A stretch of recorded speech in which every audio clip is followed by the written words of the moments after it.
What's going on, guys, and welcome back to another episode of Club and Country. This is episode number 62, and we start today's episode off with South Korea coming to us and saying, will you manage our nation? And of course we say no. And also Ayoze Perez coming to us and saying he's ready to play in the next game after coming back from injury. And also the Buenacasa has handed in a transfer request. So Buenacasa, you know, he came in the first season on loan, came in the second season on loan, arrived permanently last season, and unfortunately it looks as though he may be leaving the club. And it's a real shame as well because, you know, he started off at a very low overall, and he still technically is a low overall at 69, but in the first two seasons he showed healthy signs of development. He grew by 7 ratings in 2 years, which isn't that bad, and last season he didn't grow at all. And okay, yes, he did have a 3-month injury and also a 3-week injury in between as well, so you know, he did miss quite a lot of action during the season, but even so, like, he didn't grow a single rating last year. I don't think a single stat improved either, so I've been really frustrated by that. And again, it's just one of those glitched things really, and he looks like he is going to leave the club because I don't want to keep an unhappy player here, and he's right, he's not playing too many games, so it might be best just to sell him. We'll get a profit for what we paid from Juventus, but we'll have to wait and see. I've actually put him on the loan list instead, so what I might do is loan him out instead and wait and see how he feels when he comes back from his loan spell, when he eventually does leave the club on loan, probably in January sometime. But even so, we'll have to wait and see. That's for another day, let's just say that. So we take on Rosenborg for the first game of today's episode here in the Europa League. So of course last year in the Europa League we got out of our group, our very difficult group, and reached around the 32 stage before Arsenal knocked us out. So taking on Rosenborg here, as you can see, I did rest a lot of players for this game, and Rosenborg had the first couple of chances, first hitting the post, and in the 30th minute this shot going just over the bar and behind for a goal kick. So the home side looking pretty strong early on in this game, looking quite threatening, but in the 40th minute here, as we pass out from the back, Hector Bellerin goes down this right hand side and plays it inside towards Mamadou Tunkara. The pair play a quick 1-2, and the former Arsenal right back takes on his man, swings in an in-swinging cross, and you know, sometimes you get luck and sometimes you don't, and that is certainly one of those moments where I got very lucky there. That is just one of the most terrible pieces of defending I will ever see, because it's not just the fact that the goalkeeper spills the cross, it's the fact that the defender goes to try and clear it off the line with a bicycle kick and misses the ball, and it just trickles into the goal as Robinho goes for a diving header and we grab ourselves a goal. There was 3 players, if you include the goalkeeper, trying to get the ball off the line, and in the end it goes down from an own goal from Mo. So own goal by Mo, and it is Rosenborg 0, Racing Santander 1. So we take the lead in this game just before half time, and that was a very fortunate goal there. In-swinging crosses this year are very overpowered and very hard to defend, I do know that, but even so, very poor defending, no doubt about that, and Rosenborg should have got it away. In the 45th minute though, a great save by Ruben Blanco keeps it at 1-0 from point blank range, and from the corner it's crossed into the box here by the number 23. As Blanco comes for it, he doesn't really deal with it, however it is clear. Nobiang flicks it out wide towards Ander Kappa, who plays the ball forward towards Mamadou Tunkara, starting up front on this game on his own.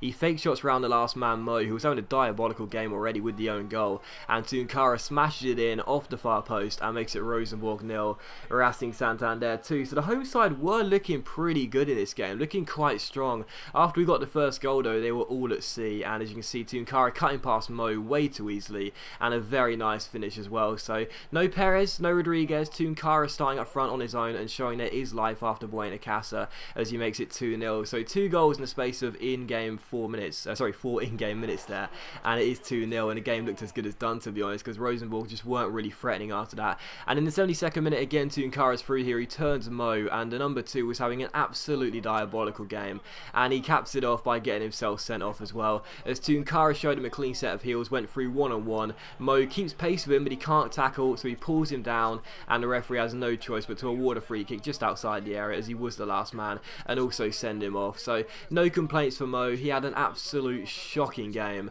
and it is still 2-0, and now Rosenborg are down to 10 men, so there's no way back for the home side, and we are surely on course for the opening 3 points of the group stage. In the 83rd minute we had a free kick down this right hand side, Christian Portu stands over it, we try and drill it into a dangerous area, do just that, but at the far post Tunkara is denied by a fantastic save by the goalkeeper, and it is still 2-0, so great save. But after they went down to 10 men, the game was already ours, and we just looked in search of getting a third goal here, and as Tunkara does go down the left-hand side. He skips past Svensson and ends up finessing the ball into the corner and does give us the third goal. So Tunkara celebrates in front of the travelling fans. What a game he had, getting a player sent off and grabbing 2 goals as well, as we make it Rosenborg 0, Racing Santander 3. So, you know, we are going to be sad when Buenacasa does probably leave. Yes, there's no guarantee he will leave. He could still stay, go out on loan, come back and look a much better player.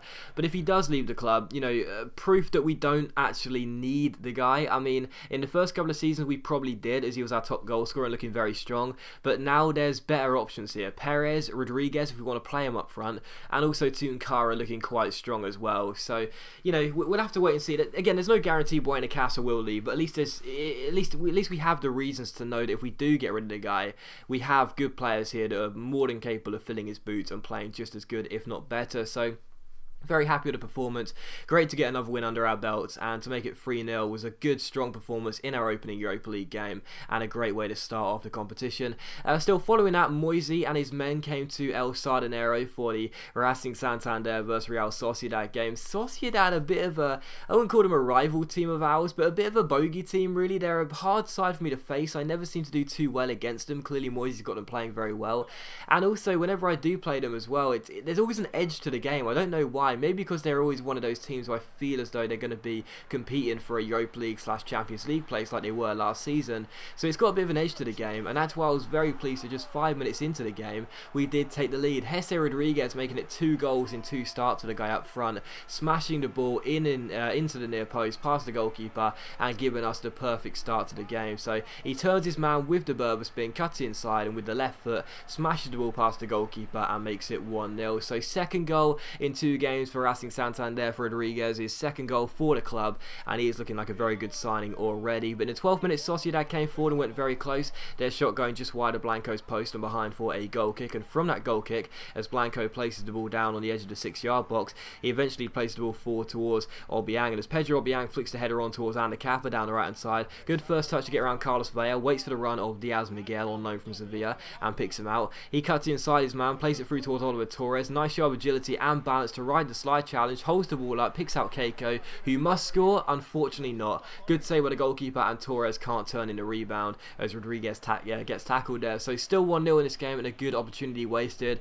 And unfortunately for us, in the 22nd minute, Sociedad would equalise, and it was one of those crowd the keeper corners, which I don't know about you guys, but I am finding them very hard to deal with, at least offline. They are really, really difficult for me to deal with. Every single time you see that the AI team are crowding the goalkeeper out, it doesn't matter what goalkeeper I'm using. Foster, Hart, Ruben Blanco, the Fernandez players we had for Racing Santander before Blanco, or Hugo Lloris. Whatever goalkeeper I have in my team, I just never feel confident they're going to be able to deal with it. And that was another case there. Blanco just stands still and Sociedad headed in. So 1-1, and the away side are back on level terms. Rodriguez went very close here in the 25th minute, hitting the post, almost getting ourselves back in front in this game with his second of the game. Unfortunately, it did hit the woodwork, and it was still 1-0. Sorry, 1-1 even. And in the 33rd minute, Sociedad come forward again here with the number 9 finding Granero. Granero back to his teammate, through towards Ruben Pardo. He picks out Carlos Vela. He spreads it out wide towards Yuri, down his left hand side, back into Carlos Vela, into the centre, and a header comes in. And unfortunately for us, Sociedad take the lead for the first time in the game. So they turn the game on its head, and it's really frustrating because just a few minutes before that, we looked as though we were going to make it 2-1 with Rodriguez. We hit the post, then Sociedad come up the other end and score. So it's Racing Santander 1, Sociedad 2, and the away side are in front for the first time in this game. And again, it's pretty poor defending from me, to be honest, but I just couldn't deal with the cross, and it was 2-1. And in the 43rd minute here, we try and get ourselves back on level terms. Rodriguez with some lovely skill and agility. The shot is blocked, and Aguza ends up hitting the post. So for the second time in this game, we hit the woodwork, and this time it is Ranieri Aguza doing so. So still 2-1. In the 45th minute, Rodriguez gets taken down just inside the area after a nice touch to take it around his man, and no penalty was given. So beginning to get a little bit frustrating here, not really getting the rub of the green and the luck in this game, and that penalty was probably debatable, to be honest, but it could have been given because of the way he came in, and he didn't get the ball either. So still 2-1.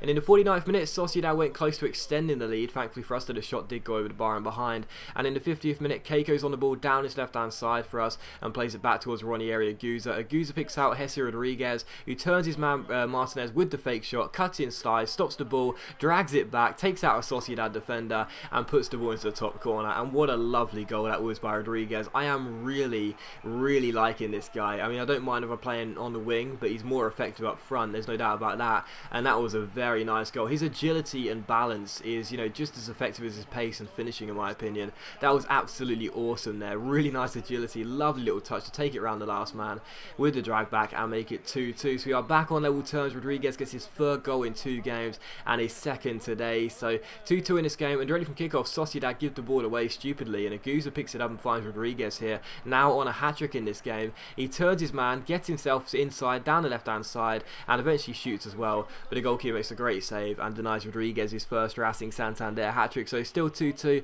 and in the 66th minute here, Albin Tosa's header ends up hitting the bar, and eventually Keiko can't force it in either. So 2-2, and for the third time in this game we had hit the woodwork, so just wasn't really getting the luck, wasn't really getting the rubber to green, so still 2-2. And in the 76th minute here, Torres goes down the left hand side, picks out Keiko, who ends up crossing the ball in after a nice touch, picks out Jesse Rodriguez, but his header is tipped over the bar and turned behind for a corner, and it was how the game would finish. So 2-2 the final score. A frustrating game, yes, very pleased to still be undefeated. We should have won it all the chances we had, and again, just didn't really get the luck, to be honest, hitting the woodwork 3 times and having a debatable penalty, let's just say, that turned down. But regardless, a 2-2 draw, we'll take it. A very tough game, but we'll take the draw. But as always, guys, a big thank you for watching the video. Really hope you have enjoyed it. If you have enjoyed the episode, then please leave a like, and I'll see you for the next episode of Club and Country very soon.